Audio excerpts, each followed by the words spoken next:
शिवजी की शादी में माता मैना का विघ्न। ओम नमः शिवाय। आस्था सागर यूट्यूब चैनल में आपका स्वागत है। रुद्र संहिता के पार्वती खंड का अध्याय 44वां, मैना का विलाप एवं हड।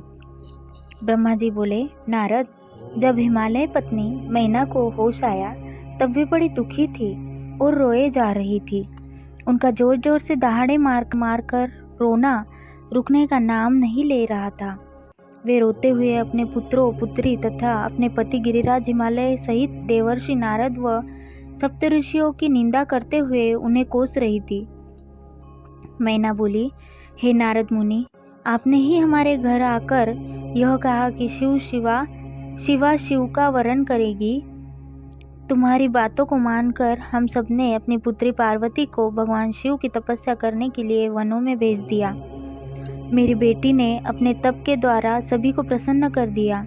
उसने ऐसी तपस्या की जो कि बड़े बड़े ऋषि मुनियों के लिए भी कठिन है, परंतु उनकी इतनी पूजा आराधना का यह फल उसे मिला जो कि देखने में भी दुख देने वाला है।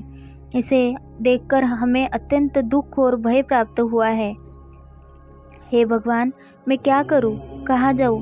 भला कौन मुझे इस असह्य दुख से छुटकारा दिला सकता है? मैं तो किसी को भी अपना मुंह दिखाने योग्य नहीं रही।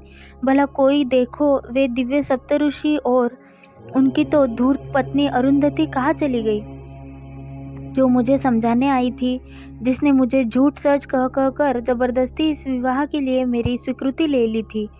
यदि वे मेरे सामने आ जाए तो मैं उन ऋषियों की दाढ़ी मूछें नोच लूं। हाय, मेरा तो सब कुछ लूट गया, मैं तो पूरी तरह से बर्बाद हो गई। यह कहकर देवी मैना अपनी पुत्री पार्वती से बोली, तूने हमसे कौन से जन्म का बदला लिया है? तूने यह क्या कर्म कर दिया जो तेरे माता पिता के लिए अत्यंत दुख का कारण बन गया है? इस प्रकार मैना पार्वती को खूब खरी खोटी सुनाने लगी। वे कहने लगी कि नासमझ, तूने सोने के बदले कांच खरीद लिया है। सुंदर सुगंधित चंदन को छोड़कर अपने शरीर पर कीचड़ का लेप कर लिया है। यह मूर्खा तो यह भी नहीं समझती कि इसने हंस को उड़ाकर उसके स्थान पर कौवे को पा लिया है। गंगा जल, जिसे सबसे पवित्र समझा जाता है, उसको फेंककर कुएं के जल को पी लिया है। उजाले को पाने की चाह लेकर उसने स्रोत सूर्य को छोड़कर जुगनू को पकड़ने के लिए दौड़ रही है। चावल के भूसे को रखकर अच्छे चावलों को फेंक रही है। बेटी, तूने हमारे कुल के यश का सर्वनाश करने की इच्छा कर ली है, तभी तो मंगलमयी विभूति को फेंककर घर में चिता की अमंगलमयी राख को लाना चाहती है। जानवरों के सिर मोर सिंह को त्याग कर सियार के पीछे पड़ी है। पार्वती, तूने बड़ी भारी मूर्खता कर दी है, जो सूर्य, चंद्रमा, श्रीहरि विष्णु और देवराज इंद्र जैसे सुंदर सर्वगुण संपन्न परमेश्वर्य और वैभव के स्वामियों को छोड़कर दुष्ट नारद की बातों में आकर एक महाकुरूप शिव के लिए रात दिन वनों की खाक छानती रही और तपस्या करती रही।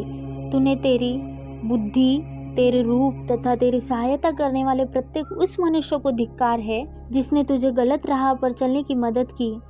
हमको भी धिक्कार है जो मैंने और तेरे पिता ने तुझे जन्म दिया।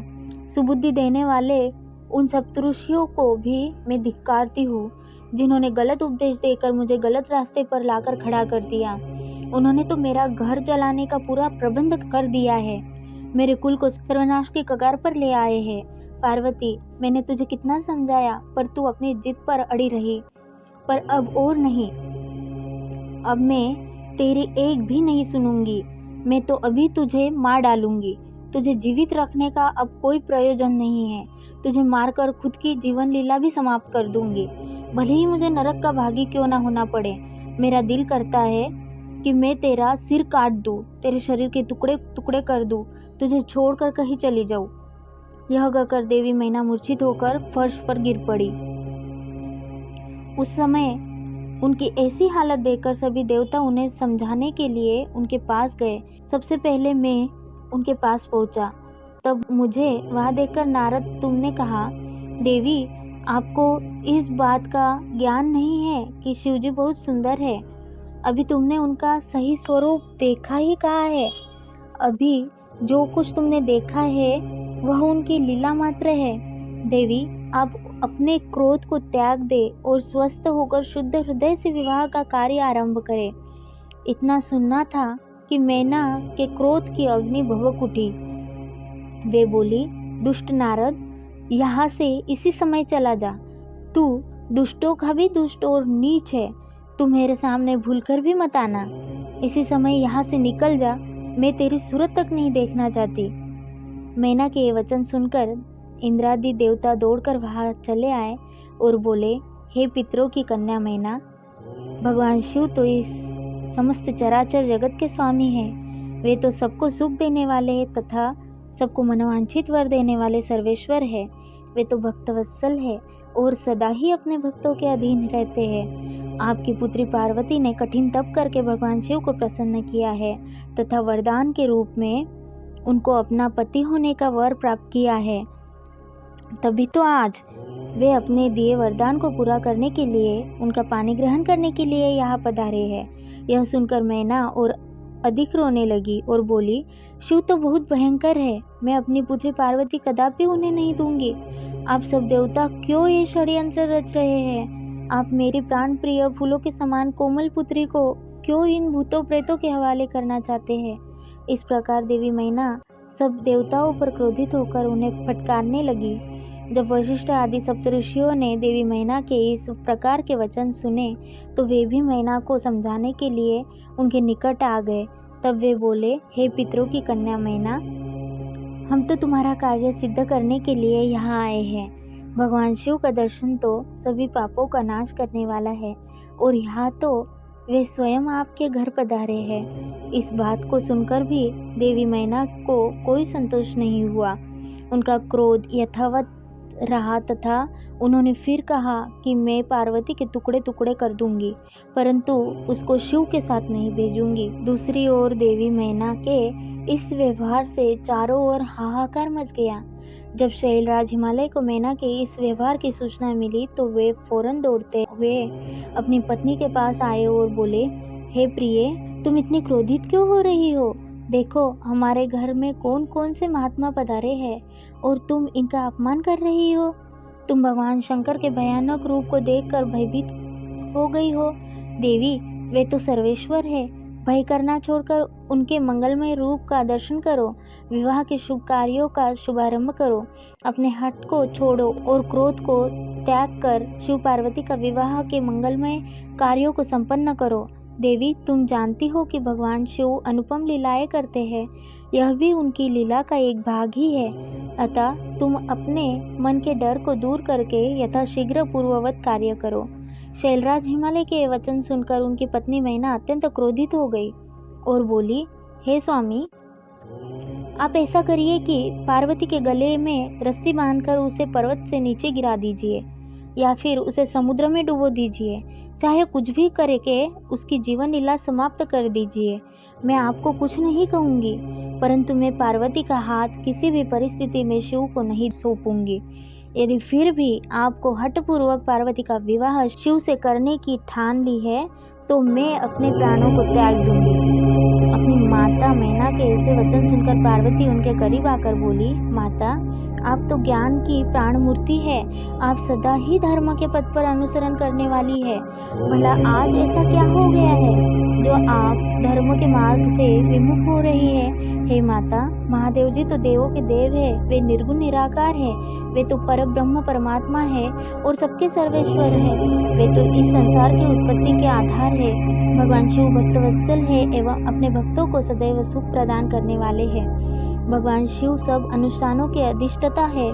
वे ही सबके कर्ता, हर्ता और स्वामी हैं। ब्रह्मा विष्णु भी सदा उनकी सेवा में तत्पर रहते हैं। हे माता, आपको तो इस बात का गर्व होना चाहिए कि आपकी पुत्री का हाथ मांगने के लिए देवता भी याचक की भांति आपके दरवाजे पर पधारे हैं। अतः आप बेकार की बातें छोड़कर उत्तम कार्य करो। मुझे भगवान शिव के हाथों में सौंपकर अपने जीवन को सफल कर लो। माता, मेरी छोटी सी विनती स्वीकार कर लो और मुझे भगवान शिव के चरणों में उनकी सेवा के लिए समर्पित कर दो। माँ, मैंने मन, वाणी और क्रिया द्वारा भगवान शिव को अपना पति मान लिया है। अब मैं किसी और का वरण नहीं कर सकती। मैं सिर्फ महादेव जी का ही स्मरण करती हूँ। उन्हें पति रूप में पाने की इच्छा लेकर ही मैंने अपनी जिंदगी के इतने वर्ष बिताए हैं। भला आज मैं कैसे अपने वचन से पीछे हट जाऊँ? पार्वती जी के कहे वचनों को सुनकर मैना क्रोध से अधिक्य से उद्वेलित हो गई और उसे डांटने तथा बुरे वचन कहने लगी। मैना रोती जा रही थी। मैंने और वहां उपस्थित सभी महातन सिद्धों ने देवी मैना को समझाने का बहुत प्रयत्न किया, परंतु सब निरर्थक सिद्ध हुआ। वे किसी भी स्थिति में समझने को तैयार ही नहीं थी। तभी उनके हट की बातें सुनकर परम शिव भक्त भगवान श्री हरि विष्णु वहां आ पहुंचे और बोले, हे पितरों की मानसी पुत्री एवं शैलराज हिमालय की पत्नी मैना, आप ब्रह्मा जी के कुल से संबंधित है। इसी कारण आपका सीधा संबंध धर्म से है। आप धर्म की आधारशिला है। फिर भला कैसे धर्म का त्याग कर सकती है? इस प्रकार हट करना आपको शोभा नहीं देता। स्वयं सोचिए, भला सभी देवता, ऋषि मुनि और स्वयं ब्रह्मा जी और मैं आपसे असत्य वचन क्यों कहेंगे? भगवान शिव निर्गुण और सगुण दोनों ही है। वे कुरूप है तो सुरूप भी है। सभी उनका पूजन करते हैं। वे ही सज्जनों की गति है। मूल प्रकृति रूपी देवी एवं पुरुषोत्तम का निर्माण भगवान शिव ने ही किया है। मेरी और ब्रह्मा जी की उत्पत्ति भी भगवान शिव के द्वारा ही हुई है। उसके बाद सारे लोगों का हित करने के लिए उन्होंने स्वयं भी रुद्र का अवतार धारण कर लिया है। तत्पश्चात वेद, देवता तथा इस जल एवं थल में जो भी चराचर वस्तु या प्राणी दिखाई देता है, उस सारे जगत की रचना भगवान शिव ने ही की है। हे देवी, कोई भी उनके रूप को नहीं जानता है और न ही जान सकता है। यहाँ तक कि मैं और ब्रह्मा जी भी उनकी समस्त लीलाओं को आज तक नहीं जान पाए हैं। इस संसार में जो कुछ भी विद्यमान है वह भगवान शिव का ही स्वरूप है। यह तो भगवान शिव की ही माया है, जो वे स्वयं आपको अपना रूप इस प्रकार दिखा रहे हैं। हे देवी, आप सब कुछ भूलकर सच्चे मन से शिव जी का स्मरण करके उनके चरणों में अपना ध्यान लगाए। आपके सारे दुख और क्लेश मिट जाएंगे और आपको परम सुख की प्राप्ति होगी। श्री हरि विष्णु द्वारा जब मैना को इस प्रकार समझाया गया तो देवी मैना का क्रोध कुछ कम हुआ। वस्तुतः शिवजी की माया से मोहित होने के कारण ही वे यह सब कुछ कर रही थी। कुछ शांत होने पर उन्होंने कुछ देर मन में विचार किया। तत्पश्चात मैना श्री हरि विष्णु से बोली, प्रभु, मैं आपकी हर बात समझ गई हूँ। मैं यह भी जानती हूँ कि भगवान शिव सर्वेश्वर है और इस जगत के कण कण में व्याप्त है। मैं आपकी इच्छा अनुसार भगवान शिव को अपनी पुत्री सौंप सकती हूँ, पर मेरी एक शर्त है। तब विष्णु जी के आग्रह करने पर देवी मैना ने कहा, यदि महादेव जी सुंदर शरीर धारण कर ले तो मैं सहर्ष अपनी पुत्री पार्वती का विवाह उनसे कर दूंगी। ऐसा कहकर देवी मैना चुप हो गई। धन्य है भक्तवत्सल त्रिलोकीनाथ भगवान शिव की माया, जो सबको मोह में डालने वाली है। अध्याय 44वां समाप्त। इसके आगे की कथा हम अगले अध्याय में सुनेंगे। ओम नमः शिवाय।